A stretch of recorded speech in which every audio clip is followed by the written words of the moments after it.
Hello, everybody, and welcome back to another episode of The Content Crowd. The Content Crowd is a podcast where we explore what makes content resonate, from creative habits to point of view shifts to behind the scene breakdowns, so listeners and also me can stop mimicking others and start making content that actually matters. Right off the bat, I want to remind you guys that this podcast is sponsored by Scrappy ABM. And on August 7th, we're running a live workshop called ABM in a Day. And so, yeah, that's literal. We'll have 6.5 hours where we'll walk you through ABM planning, program roadmaps, and basically you'll have an entire ABM program built in a day with our team. And this is not like a regular webinar or some pre-recorded thing. This is us like handing you the exact process that we've helped 30 plus other companies use this year to finally get ABM right. This is something that would normally cost like $14,000 to do today, but we're doing it for you guys absolutely free. So save your seat at scrappyabm.com/workshop, and I will put the link in the chat of this call to make it a little bit easier. But yeah, join us on August 7th. Okay. Now back to the regular scheduled programming. Today, I'm here with Sydney Weber, VP of Marketing at Venn. Hey, Sydney, thank you for being here. Very cute little sticker at the bottom. I love it. Technically, I'm still the senior director. It's not getting announced until like next month, but that's okay. Sorry. I just pulled what I saw from LinkedIn. So. Thank you for having me. This is very fun. Yeah, if you haven't listened to an episode before, which is totally fine, I always say that like the goal of this is to interview people who are way more talented and way more interesting than I am. And so it just lets me look really good as like a host or a question asker. And I just let everybody else handle all the hard part. So thank you for volunteering to come on here and let me ask questions at you for an hour. And I get to learn more about you. So we can just start with like quick intro. You just mentioned that your title is just changed. So can you talk a little bit about what you've been previously doing and what you're doing now, or what you will be doing with your new title? Oh gosh, what am I not doing? Yeah, so I work at a company called Venn. I've been here for about a year, but I have been in marketing, I don't know, maybe 8 years, but I spent my entire career in a single industry, which is interesting. Yeah. I have been in the multifamily real estate space for 10 years, started on like the operator side. As a leasing agent, I was doing marketing for big apartment complexes in my area. And then I shifted to the technology side that supports that industry. So I've been in marketing roles on the tech side for a while now at a couple different companies. And now I am leading the marketing team at Venn. And Venn is an incredible product that is just the everything platform for your home. So if you're a renter, imagine if it was like Nextdoor meets Facebook Marketplace, but you can also pay your rent with your built rewards if you want. I know those are super popular. You could, tap your phone to open your door with Bluetooth, give your friend keys, your dog walker keys for your app, chat with your neighbors, learn about the community. Literally everything you could imagine. Sign up for utilities is all in one place, which is a really unique experience for renters. Usually it's like an email here, upload your pay stubs here. It's a nightmare. So we're really bringing it all in one place. And then for the real estate side, the people that are operating those buildings, which is a feat to operate something that's that much of your life. So many things are happening all the time. They have one designated area to go and do everything they need to be successful and operate a smooth building and provide incredible experience to their residents. So it's been very fun to bounce around to different parts of the industry and then land finally in this place of a solution that's really solving for the problems that our industry is.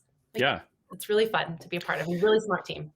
I think it's super interesting that you've been in that industry, but it's also, I love like these kind of things. Like it's not something that you would typically think about, especially like if you're not currently a renter. Like I'm not really thinking about the technology that kind of goes into a lot of these things. Like I know about appliances or nodes or whatever in my own home, but like when you really start thinking about, there's a space for that in the multifamily renter space. But it also makes me a little bit jealous because I wish that, like you mentioned, it's like Facebook and like Nextdoor, but for like your apartment. Like I wish we had that in like my neighborhood. There is Nextdoor, but like Nextdoor is, I don't know, a little untamed. And I also don't know, like the people that live in my neighborhood. Like I just moved here 4 months ago, and I'd love to know more about the people around my neighborhood because I'm just super nosy anyway. I wish there was like our HOA had something similar where it's like you guys could all be a part of this thing, but that does make me a little bit jealous because I would like to know more about my neighbors other than just trying to be outside walking when they happen to be walking and catch up to them. Hey, do you want to be friends? Like, it doesn't work that way. I think it's a Wall Street Journal article, but I could be wrong. It's a big publication, but they published an article that talked about your happiness and how it directly, like if you live within a certain proximity to your friends, it increases your happiness by a significant amount. Yeah. So if you think about living in a community of people, whether it's your HOA or an apartment complex, if you have friends in the building, people that can help watch your dog or whatever. Sorry, my phone is like going off. Oh, yeah. All these like these ties to home Yeah. really improves your quality of life. And so there's definitely all the transactional stuff that comes with living in an apartment. And most landlords make you download like 6 apps to live in one apartment, which is insane. There's so much. Honestly, like apps probably won't exist in 5 years. So why are we operating that way? I should be able to just say in my phone, hey, Siri, pay my rent on the 1st. Or set up auto pay. Oh, no, don't start now, Siri. But these little things that are just going to become expectations of us, and where technology becomes more invisible, then you need to have the right infrastructure to support that. And then with all that happening in the background, what's left? It's connecting with your community and having a pool party that your landlord's throwing and meeting your neighbors, and just improves your quality of life. Okay. I'm so interested in you saying that apps won't exist in 5 years. I want to know, talk to me about that, because I hate having an app for everything already. Like I went to the botanical gardens the other day, and they're like, oh, do you have like your pass on the app? And I was like, nope. Can you just look up my name? Just look up my name. Like I'm not downloading an app to have to like just show you that I'm a member here. So I'd love to know, like, where are you getting that idea from? Because I'd love to know like how that shift happens. 2 things. Apps won't exist, and the entire visual interface of technology will be completely transformed. If you look at most technology today, it is a dashboard where you have to navigate to buttons and tabs and things to find the information you need or take the action that you need. But now most of the things that you need to do moving forward, or the way that like really sophisticated technology companies are building, or your open AIs of the world, you're looking at a singular box with very few button or navigation options, and you're using natural language to receive the information you need or to take action that you need. The like vibe coding thing and everything that we do with AI. And now imagine if that's the way we're used to interacting with technology, where we can just use natural language to achieve what we want without navigating. Why wouldn't that also be applicable in your phone? That's super interesting. And I'm all for that, because I just feel daily like fatigued by all of the different things and like the apps and having to like sign into everything. Like I really do have like password fatigue. I think every time I have to sign in something, I'm just like immediately throw my head back. I'm like, right before this, I had to sign into this. This has been logged in for months on my computer. And of course, like today, I like hop on and it's like, I've got to sign in. And it's like, okay. Like, you don't recognize my face when I look at this, or my finger touch, and I'm not immediately logged in. I'm like immediately pissed off. Yeah. Yeah, exactly. And I also just hate, I've got so many passwords saved like on my passwords app on my phone, which is nice that I can get to it on my computer. But then you've got like work passwords and like notes also that it's hard to keep up with, and I don't know where to keep everything. And I just wish that there was just like, I don't want to have a super long, complicated password for everything. Like I'm over it. But that's cool. So I want to know more about, how did you land in like the renter space? Because you've also had 2, is that right? You've had 2 different podcasts that are around this kind of thing? 2 podcasts. Yeah, they were so fun. They were also live, so I know the stress of But not only, we didn't live stream them on LinkedIn or wherever this is, we did them on Zoom, and so the audience could talk and participate as well. Yeah. I have a 2-year theater degree. That's it. I have a 2-year theater associates in acting is my entire college education. I moved to Portland, became a professional ballroom dancer, worked at Fred Astaire Dance Studio, traveled to competitions, taught people, eventually got sick of walking people around in circles because it sounds very glamorous, but it's also a lot of like marriage counseling and getting stepped on and exhausting. But it was very fun for a long time. I quit on a whim with no prospects. And I was living in an apartment complex, and I just sauntered into the leasing office, and I was like, hey, if I work here a couple days a week, can I get hooked up with some free rent? And they said, no, but you can work here full time and we'll give you 20% off. So I was like, oh, all right, fine. So I started working as a leasing agent, was quickly pretty good at it because it's sales. It's sales and customer service. And I'd Yeah. been doing sales. I would sell people ballroom dance lessons. They were very expensive. So was a home. I did that for a little while. Didn't love getting yelled at by residents. That's tough. Being on site at an apartment complex, many things go wrong. The stakes are very high. You're dealing with your people's homes. And I didn't really see a path forward for me into any sort of like finance or accounting or really property management role, but was very fascinated by just I don't know, the fun stuff, the creative stuff. I'm a theater person, like the hosting of the events and the very early days of posting on Facebook for your business and all Yeah. that, getting online reviews, all that stuff. And so I Googled marketing, as you do, Yeah. as an uneducated millennial.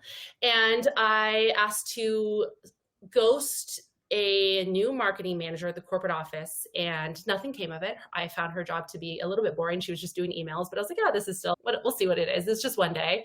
And a year or so later, ran into the region, like her boss from the company, and was good at schmoozing and just lied my way into my first marketing job. I had a blog with my friends. I was helping our local real estate agent with their Facebook. And I was like, this sounds like marketing.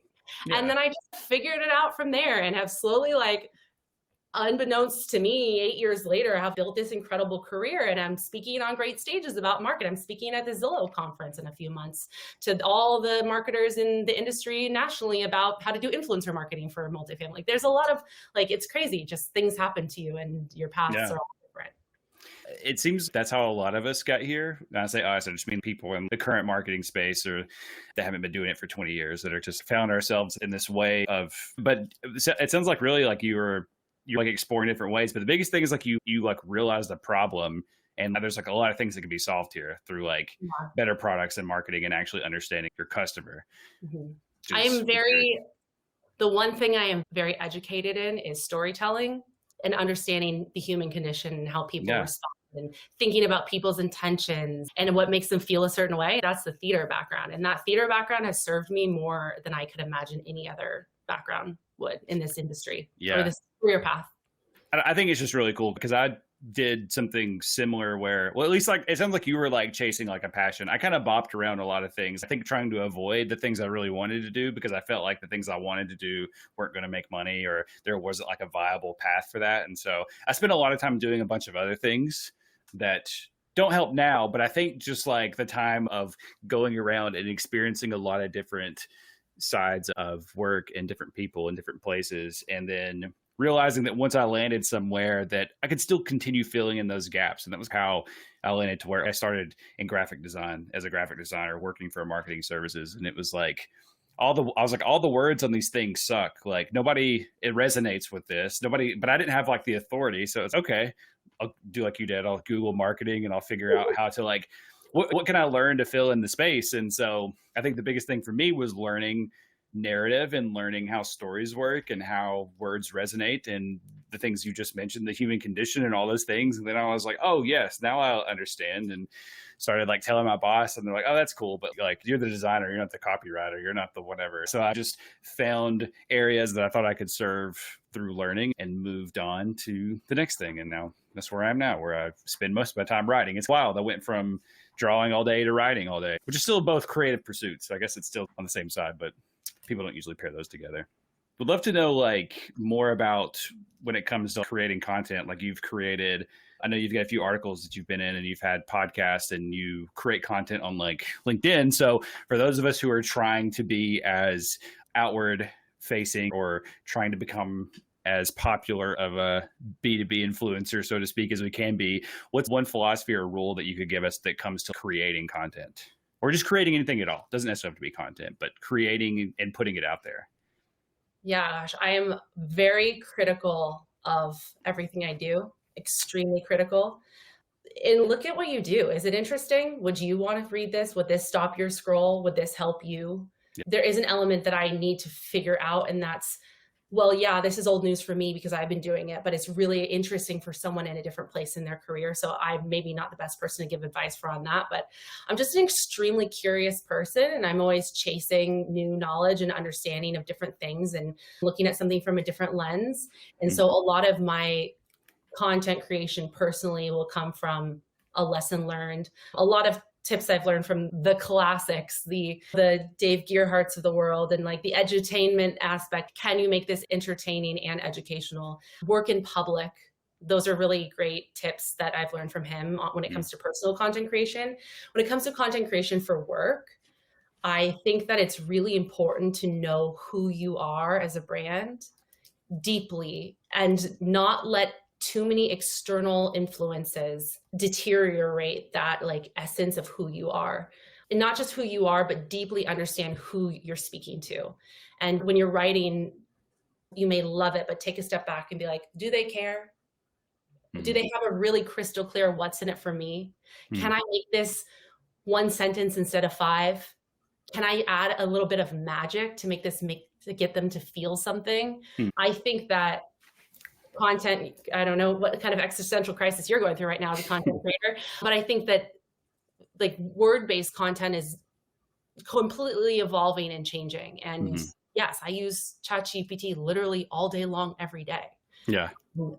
Do I read a ton? Yeah, I read a lot throughout the day. Am I reading novels? Am I reading people's long ass LinkedIn posts? Not really, not always. I think that not just the story, but the way that you tell the story and where you tell the story is really important. The distribution of the story is just important as the story itself, and getting the right influential people and social proof infused within the work that you're doing, whether they're sharing it and commenting on it or being quoted in the piece that you're writing, whatever it may be. So anyway, I think I lost track of the original question. No, that's good. Because I love when people give me super long-winded answers like that, because it helps me, because I have 5 other questions I want to ask now. So one, I love, like you mentioned this in a few different ways, but what is somebody going to get out of this? And do they even care to read it? Will they care about this? And I think that's something that I always try to live by, and also something that I try to instill in everybody as nicely as possible when I'm like critiquing or auditing someone else's content. It's kind of, I know this is cool or it's important to you, but what's in it for the person reading this? Who cares? And so I try to be on my own content, I try to do that as much as possible, where it's like, who cares about what this is? And I'm already assume that nobody cares. So it needs to really be something like worth putting out there if I already think that nobody cares about it. I think maybe that's not the most positive light to look through, but that's how I look through. I just assume that nobody cares. And if I'm messaging somebody, like I'm reaching out to you to be on my podcast, like I already assume that you don't care about me or the podcast. I've really got to make it feel like there's something in it for you to be on here in some way. I think this is a very important conversation, so I want to stick on it for a moment. Yeah. I think the fact that nobody cares is very freeing. Yeah. Everyone is moving through life as the main character of their story, and you are a side character of their story. So taking risks is not as scary when you know that if they respond negatively, it's because you weren't the right side character in their story, or you can move on to the next thing, and you can kind of pressure test ideas. And yeah, if you're trying to do something for your job where this needs to resonate with this specific audience, you need to think so deeply as them. Like I will literally put into ChatGPT, read my article as if you are the executive of operations at a property management company of this size. What are the red flags? What's interesting? What's boring? And like rip it apart. But if you're doing content for yourself, like what you're doing here, I don't know what the intentions are when I'm posting on LinkedIn or hosting my podcast, I take a slightly different approach. I do things that I find fascinating and interesting to me, and I make sure I'm really excited and interested. And then naturally, people will come along for the ride, and people will love it because it's so truly not trying to be everything for everyone. It's like so absolutely authentic. And then other people be like, yeah, that's not for me. She's boring. She says too much, whatever. I don't want that. And then who cares? Great. Find someone else. But the people that do resonate with you are like, oh my God, I'm so all in, because it's like a Taylor Swift song. Like, why are people so obsessed with Taylor Swift lyrics? Because they're so like, they're diary entries, and they're so real. They're not like, they're not so vague that this could apply to anyone. They're like, oh my God, I've literally sat in my room and thought that exact same thing. And I feel this deeper connection. Yeah, that's incredible. And I think you just read my mind, maybe. I don't know if you know how to do that, because one of the questions I was going to follow up with is like, how do you like stay authentically you? Like, how do you keep authenticity as you're trying to create content? Because you've got to share something about yourself, and it almost feels like sometimes you've got to shed a little bit of yourself to be able to do it. But you combated that, and you're like, just put things that you were excited about and like things that are relatable to you in some way, and be excited about it and put it out there. And if people don't like it, then it's just not for them. And that's not everybody is going to like you. So that's just how it goes. I think that's a great piece of advice too, because I think so many people get worried about like the impressions, or they get worried about certain metrics, or if people don't like it, or if the person they wanted to see it didn't see it or whatever. And then it feels I'm wasting my time, or the people don't like what I'm doing, or like people are leaving like negative comments or whatever. But it's, yeah, not everybody's going to like it. And like you can use that as a way to improve, or you can use it as a way to just shut off that part of your brain or whoever and keep going from there. So I think that's, you answered like the question I was going to follow up with. We get intent signals from a lot of different places. It's not always about quantity. It could be about quality. It could be one person sends you a DM and be like, oh my God, I learned so much from this one thing you did. And that's, or you, in your career, if you are publishing content and you're like, gosh, it's not really getting the impressions and stuff I need. And then somebody walks up to your booth at a conference and says, oh my God, I read that article the other day that you guys published and it really helped me with this. Like those things are just as valuable as the metrics on a dashboard. Yeah, which is why it's important to be consistent. Even if you feel like you're not getting anything like out of it, when that one person or that team or that whoever like stumbles upon you and sees the things that you're doing, they're like, wow, this person is actually doing this every day. Like they're showing up every week and doing this thing. And that's way more impactful than hoping that this next thing that you write like just pops off and then you don't ever have I think it's better to have like just a catalog of really good bangers versus one hit. Yeah, but you also gotta kind of like test, learn, and iterate. Maybe you keep hitting this certain thing and it's not working. And like, okay, what do I need to change? Okay, I can let this die and move on. I think that's important too. Yeah, definitely. That's a good point. There's some things you hold on to. I guess it just depends on if you love it enough to suffer through it, I guess. So as we're talking about pieces of content and campaigns we've worked on that may or not have done well, I want to know something that you like thought was really good and you put a lot of heart and soul into it and it just like totally flopped. I'm going to use this opportunity to tell you about a time that we had a total win and then I got cocky and then had a flop. So let me tell you about my creative process. So I start with a big idea and I'm like, oh my God, this is the best thing ever. I'm ready to go right now. I'm gonna make 1 million phone calls. This person's gonna help. I'm so ready. Then I set a deadline that is public enough that I can't back out of. Then I have crippling anxiety. It happens, it's super successful. I'm on a high and cocky about it. I'm like, I could do that again. Plan it again. Less crippling anxiety. It doesn't work out as well as it did the first time. That is something that has happened to me more than once. And it is a very interesting ADHD informed way of working. And I'm diagnosed also, so. I'm recently like adult diagnosed. I'm like, oh my, and I talked to the woman that diagnosed me. I was like, I watch a lot of TikToks. Maybe this isn't real. Maybe I'm just like influenced by TikTok. She said, no, honey, there's some people that are, yeah, that would be, I've known my whole life. And I finally was just like, I'm just going to do it. And then went to the doctor and she's just, yeah, this is what's been wrong with you your whole life. And cool. And she's like, here you go. And now you'll be better. Yeah. No, it's very interesting. And it's looking back at my career and the way that I operate. I find that the ADHD diagnosis, like just it in general, like I wouldn't not want to have it. There's obviously a lot of downsides, but there's a lot of things about it that have gotten me to where I am, that like the interest, the novelty, like my marketing strategies are very different. I'm very attracted to novelty. I am very motivated by deadlines. So I set these insane deadlines and I'm like, I have crippling anxiety and like crazy stress about it. And then it's super successful because I like poured my heart and soul into this thing because I had this deadline. So let me tell you about a piece of content, because this is like content focus, that was really successful. And then the second one was not. So when I first started working at Then, we were about to announce our biggest partnership ever with the best property management. So property management companies are the customers that we sell to, who then implement our technology at their business for their on-site team, like leasing teams and their residents. And this property management company called Bozzuto, they are not the largest, but they're one of the largest in the country, but they are like the most luxury. They're the gold standard for the industry. Even companies bigger than them are like, wow, how are you guys are doing it right. And so when they chose to go all in with our company, being relatively unknown in the industry before that, because they like early adopters found us, it was a big deal. And so it was on me as a new hire, first marketing hire, by the way, not first in general, but like only at the time with also someone in brand, but only like really like marketing messaging wise. And I was like, oh gosh, this is so big. This is our opportunity. This is like our coming out to the world moment. This is our credibility that all eyes will be on us.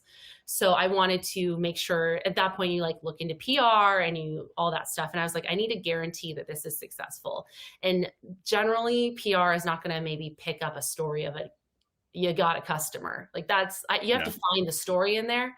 And so I worked really hard with the executive leadership team at this company, the marketing team, comms, everyone, to craft a story that was not about us, but about their vision for the future of technology and the move and positioning them as the star. Like they are going to be changing the entire industry and they are the leaders that everyone should look up to. And because the story was really around them, they felt super bought in. They had a super strong what's in it for me. I bought a native article, the kind that looked like a real piece of news, but they're brought to you by, and it was brought to you by them, not us, even though it was us, we wrote it and everything. We had this amazing campaign where all their executives and their teams republished it on LinkedIn. We launched it 1 week before a conference. And at that conference, we threw a co-hosted event together, which customers and technology companies never do. It's usually like technology companies throwing it for them. So that was like the extra validation of, oh my gosh, Bozzuto's throwing a party. That's crazy. And we made it all secretive because we didn't announce a partnership yet. It was so cool. We even had our founder and one of our champions on stage speaking at this conference, and our founder doing a pitch, which we like. The conference is all about like emerging technology in the industry. And they had like different tech founders doing 5-minute pitches to a group, like really fun and exciting. So we were everywhere. And then we had a booth, and we were the sweethearts of that entire conference. Everyone was talking about us. Our booth was like line up. We had to turn away people. We didn't have enough people to give demos. Our booth was so packed constantly. People were coming back. Oh, I brought my CEO, want another demo, like at a conference where most people are like, you want a cookie? Come to our booth. Grabbing people to get, because they're going to watch sessions and stuff. And so it was so unbelievably successful. The publication sent me the stats a month later and was like, this outperformed every other article that we've ever done in our history by 2x. Wow. That's crazy successful. I'm like, oh, great. Perfect. That's my new strategy, but I'll take 12 more, please. So I'm like, great. I'll buy another article. Sounds like a great idea. We are launching a partnership with a company called Built. You must know them. They advertise everywhere. They're massive. You can use the credit card to pay your rent, and they just launch mortgage and rewards everywhere. Amazing company. Really great integration. We're launching with them. Big name, great for us. And I'm like, okay, great. The social proof of having Bozzuto there and having the customers there and having that story, I'll do that. And so I had did the article, wrote it up. I thought it was really great. It had Built was there, Bozzuto was there, another really big developer like Hudson Yards in New York related. They were quoted in there, and it was all about top developers and managers are shifting the way they approach technology, and their technology companies need to step up or step out kind of thing. It was a little controversial. It was good, I thought. And I just didn't spend as much time with the other people outside of my company, getting them super invested. Yeah, they approved their quotes. Yeah, I'll post it on LinkedIn, whatever. But they weren't so invested. Like it wasn't a big enough moment for them and also we launched it on the first day of a conference instead of a week before. So we didn't have all the chatter leading up to it. And while I think if you looked at the two articles side by side, you'd say these are equally as good. Mm-hmm. Like objectively, a lot of people reviewed them. The publication, I think they're objectively equally as good. The second one might even be stronger. But the distribution of the second one and the external buy-in and ownership of the campaign of the second one did not have the heart or the effort of the first one. And so what I learned was it's not the story. The story doesn't matter as much as people's relationship to the story. The really robust and different distribution strategy for the story. Because I think if someone read that second story, they'd be like, hell yeah, this is really interesting. But did they? Not as many. I looked at the stats recently from that second article, half of what I had the first time. Do you think it was a combination of, like you said, the timing and like people weren't bought in as much? Was it just because we had already did this big thing and the second big thing was like maybe expected? Do you have any thought? Like, I know like when it comes to things like that, it's hard to like pinpoint like things go well and then things don't go. And sometimes it's hard to really go down. But I'm just wondering, as you prepare for the next time you have to do something like this, like Mhm. what would you change or what are you going to do to do your best to stop that from happening again? Yeah, I think I was wrong about what the star of the show was. I don't think the star of the Mm. show was the article. I don't think that wasn't like the center of it. I think Yeah. the center of it is the relationship you have with the person, with the other company, the Bazzuto Venn relationship that was on display. Yeah, we sent people to the article so they can understand it, but that wasn't it. That wasn't the heart. It was them showing up and them speaking on stages and posting their own things, Mm. video with it, all that stuff. There was like the that's why I think like partner marketing is so powerful. If Yeah. you think about really big launches, like when consumer brands like, oh, Coke is doing a partner, or I don't know, Selena Gomez has an Oreo brand, and pulling two really powerful brands together and having a really, not that was like marketed super well, but like Right. having a really strong, equally weighted intention and what's in it for me for the companies. Yeah. Like I didn't give them strong enough what's in it for me to want to push this. Yeah. And that goes back to what I was said before is like, you need to ensure that the people you're counting on are invested in the distribution of the message, or it'll fall flat. That's super good advice. How do you broke it down a little bit, but how do you get the people invested? Let's say like we're talking to somebody that's listening to this that is about to launch something at their own company. And it's I need sales and I need marketing. I need everybody that has a LinkedIn account to be invested in this. And if they've never posted before, like I want them to start doing a few things. I'll pre-write everything for them and they can share everything that we do. And the company page is going to we'll have all these things, but it still relies on the people like actually doing it, actually promoting it the correct way. So how do you get somebody to be on fire for something like that? Yeah. I usually start from the end. I imagine like I start with a little bit of daydreaming and I think, what is the most magical, dreamy dream outcome for this idea? What does the future state look like if everything goes right? And then I look at every single person in my mind who's involved in that magic happening.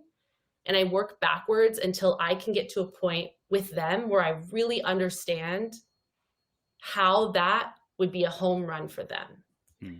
And you have to spend the time with them and they have to really have ownership of it and they have to really think it's their idea. A lot of what I do is having ideas and then convincing other people that my ideas are their ideas.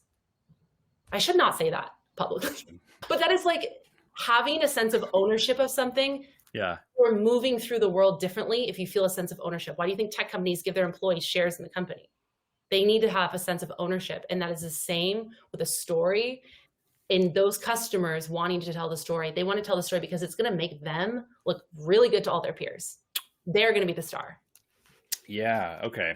Yeah. No, I love that. I love that because it's something that I believe in too. Like when I'm trying to get people to companies that I'm working with or whatever to rethink how they're talking to their clients or they're talking to prospects or whatever. And it's if you have clients already, you can ask them for referrals, but it's not about, hey, look at how awesome this company is. It's more about look at what this did for me by working with this company. I became this or I got this or my life is so much easier. I can check in, I can open my door with my phone. That's awesome. You should want the same thing. Like it's pretty cool. And if there's a prospect, same thing. Like it's not about what you have accomplished or can accomplish, but what they can accomplish with a little bit of your help. Like obviously it's a lot of your help, but make it look like a little bit of your help and they can like really go all the way in whatever they're trying to do. And if you're in marketing and you're not spending a ton of time with your customers and people in your ideal customer profile, deeply understanding their motivation and what they want and why they care about your product and how it's impacted their life,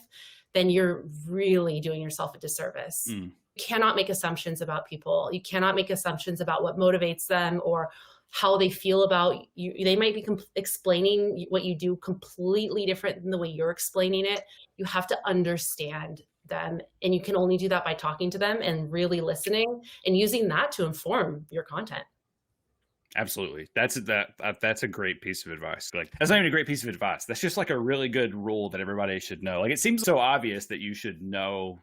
Talk to your customers. Yeah, you should talk to them and know what's working well and use that to then get more people to buy from you because if that's what's going well, you've got the proof right there. And sometimes it's just so lost on, oh, we should try a different feature or we should add this or we should do something different or we need to send more emails or we need to buy a billboard. And it's just fun. You don't even know why people liked you to begin with. And then you're going to end up losing the thing that was good because Yeah. you're not paying attention. So Don't rely that's on your sales team. Do not let your sales team be your gatekeeper of customer, or your success team be the gatekeeper.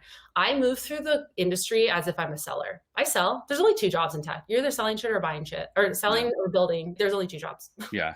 You're seller. You're selling at scale. So as you're like moving through your career as a marketer, if you can get yourself in the same spaces that sellers are in and have forming your own relationships outside of, hey, make an intro with with our customer. Can you introduce me to someone? Start to form your own relationships outside of that. And that can be really powerful for your ability to be successful. And that is the reason why I started my first podcast. The first podcast I ever did was called Renter Obsessed. And I was my first B2B marketing job. I literally had no idea what I was doing. I came in, everyone had all this B2B marketing experience. My boss was like an ABM legend. I was like, what's ABM? I don't even know what that is. I still don't really know what that is. Maybe you can teach me in your workshop. I was just like, I don't know what to say. I don't know how to market to these people. I was one of them. I was literally a buyer of my product, the persona, the champion persona. And I was like, came and I was like, okay, now how do I sell to myself? That was my North Star. So what if I just gave myself an excuse to validate things and talk to people every single week? So I started hosting a live podcast. We talked about whatever. I interviewed people, and that's how I got to understand who they are and their motivations. I brought them on the show the way you're doing to me right now, which is brilliant, because I'm sure now you can sell to me or sell to people like me. And then I would also have a live audience. So in real time, we were validating these ideas, and they jump in and they were part of my circle. Then I could feel comfortable reaching out to a friend and be like, hey, I just wrote this case study. Can you read it and tell me if it's like interesting and resonate with you? And then I had formed these friendships that really helped me in my role. And it all started from putting myself in a situation where I had to have FaceTime with, giving myself a deadline, weekly live podcast, just like you, where you had to have FaceTime with your customer. And it was really transformational. I love that you mentioned that too, because I feel like everybody that I talk to, I'm trying to convince them to do this, because it is, and you just validated like how life-changing it can be. Like, I'm not even thinking about selling to anybody. I really just want to learn more about how people do things, like as a content creator, as a marketer, or whatever you want to lump yourself into. Like, you can subscribe to all of the newsletters that you want to, but this is the way that you find out like what people are really doing and what really works, and find out how people are diagnosing problems and how they're coming up with ideas. And it's just been an incredible experience. I'm glad that you validated that, because I wish I would have started this 3 yethis ago. Like, this is only the 9th episode, and it's been like such a great like life changer for me. Just seeing like when people say yes is already like huge. That's actually like the smallest hurdle now. Like, it was at the beginning, I was like, there's no way this person, but like almost everybody has said yes. And then seeing people like share it, and it just gives you like that sense of pride, even though I'm not really doing anything. Like, people, like I said, everybody else is saying all the good stuff, and I'm just sitting here nodding my head. But it makes me look really good, and it helps out me out a whole lot when it comes down to thinking of ideas and new ways of going about content or marketing or whatever. I miss it. I don't have as much time for it anymore, because now like I'm running a whole marketing function at a very high growth startup. I have a team I got to hand, and I hope that I get to a point in my career where I can get back into it. But there are other things that have really, I'm a much better conversationalist than I was after years of hosting podcasts. And in real life, it's great. I can walk through a crowded expo hall and know tons of people there, and have people run up to me like, oh my God, I loved your podcast. I've been listening to it forever, and feel a sense of, oh my gosh, am I like a little micro niche celebrity, my little micro niche thing? It's fun. And then you just have connections with people that you never thought you would. So there's only upside. And if no one listens and no one shows up, you had one great conversation. And that is a feat in itself, if you're just around not talking to people. Yeah.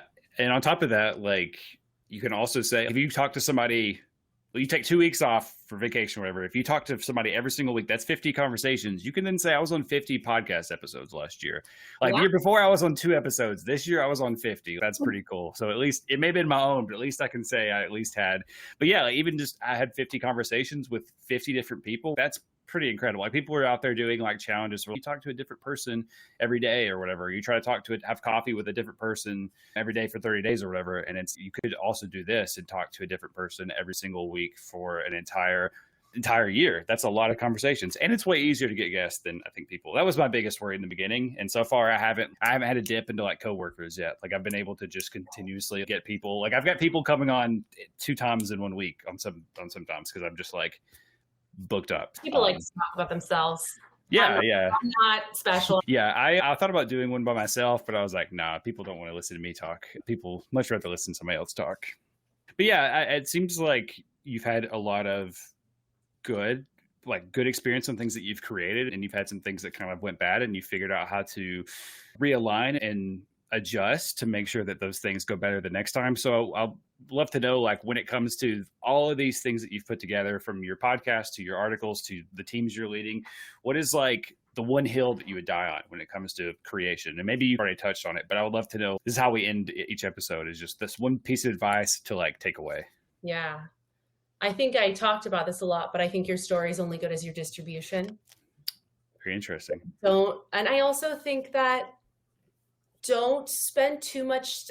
I really struggle with this. It's a fine balance of wanting something to be pixel perfect and having a bias for execution and publishing. Yeah. I think that depending on the project, you should really consider which bucket it should go into.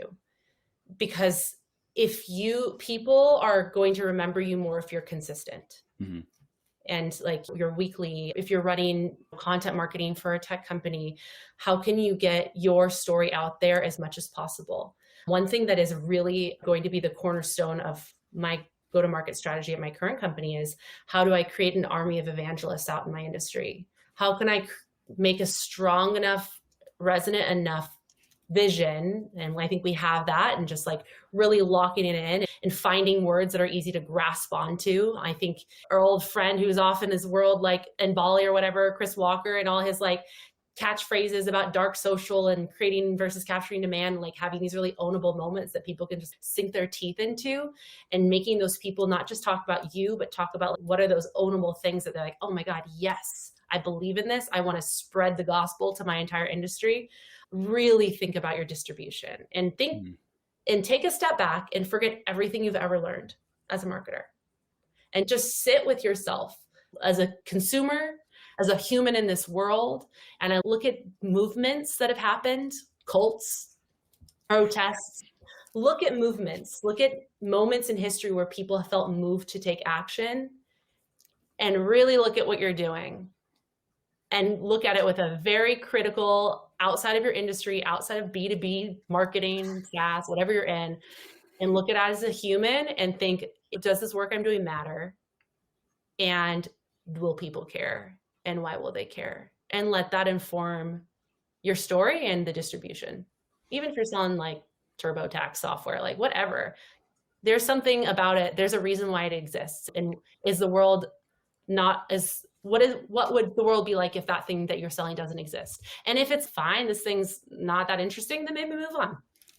Yeah, I'm just resonating in that, because that's all that is super good advice. I love like how you're narrowing it down to the distribution. So that's like the method from which your message is getting to the people it's supposed to get to.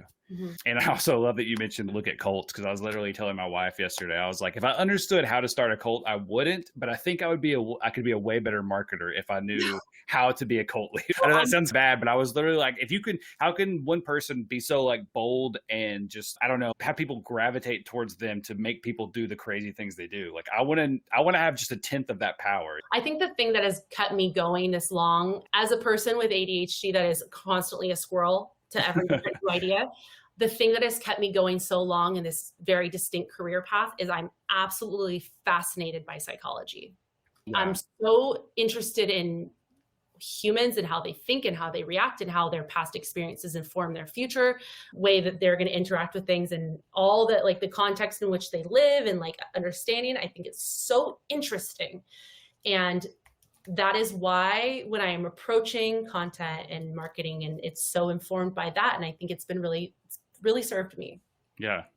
I think that's a super good piece of advice. I always like hope that the one hill people die on really rounds up the episode. I think that did perfectly, because I think if you go back and listen to everything that you said, like it was definitely around like how people perceive things and how people will think about things. And that is something that I believe that a lot of people working in really just like B2B in general, but B2B SaaS specifically, and maybe there hasn't really been a lot of this in the past of like treating your potential customers like they're human, like sending an email with the intent of a human reading it is seems to be like lost on a lot of people currently. And maybe it's just like we're trying to get more volume, we're trying to get more pipeline, and we forget that there's like a human on the other side of that. Like you can talk to them normally, you can even ask them to reply to your email and they will. It's crazy that people would like actually want to talk to you if you're getting the right words in front of the right person, you know, in the right way. Like I've had people respond to emails that I've written, and that's, I feel like a little unheard of in B2B, like especially just outbound emails that people are, and it's because like I just talk to them like they're a regular person, because they are. Like I know what they need, and they don't have a lot of time to read a whole bunch of BS in this email. Just keep it casual and talk to them like a person. And that's, I think that's part of understanding how people talk and the human condition, and yeah, making sure the distribution is going to the right place in the right way. It's not easy to do. I just want to say it's not, all this stuff is not easy. If it was easy, then everyone would be doing it. And you know that not a lot of people are doing it. It's getting a very complicated idea into explaining it in a very simple way that deeply is a gut punch to the right person is the hardest thing in the world. Yeah. I'm not amazing at it. I'm not nailing it in my current job. I'm really working on it. It's so hard. And if any of you work in a tech startup, you know that the pressure that you feel of those weekly calls and not hitting your numbers, and then the sense to like, oh, I got to revert back to the old ways of doing marketing because I'm desperate for leads. I need 1,000 leads by next week. Like those reactive ways of moving through the world do not usually, in my experience, lead to the type of marketing that does resonate. It takes a lot of risk, takes a lot of confidence in yourself, and you have to be really good at pitching it internally to try some of these things that maybe you don't have a proven track record of, and maybe they're not going to hit right away, but ultimately they will serve you better than the old ways of download this gated ebook. And not to say that I don't also do that as a backup. I also do that as a backup. but I do like, would not put all my eggs in that basket, not put my career on like the old ways of doing things. That's great. Thank you so much. That's a great piece of advice, because I want to get people to snap out of some of these old ways and try something new and be a little bit bold. So thank you so much. I really appreciate that, everybody. This has been Sydney, and thank you so much for coming on and sharing a whole lot of information. We put a lot of information into 50 minutes, and I'm super grateful for you being here. So thank you so much. Thank you so much for having me. And I look forward to following your journey on LinkedIn and everywhere in the podcast. Oh, thank you so much. All right, guys, we'll see you next week. Thanks, Trevor.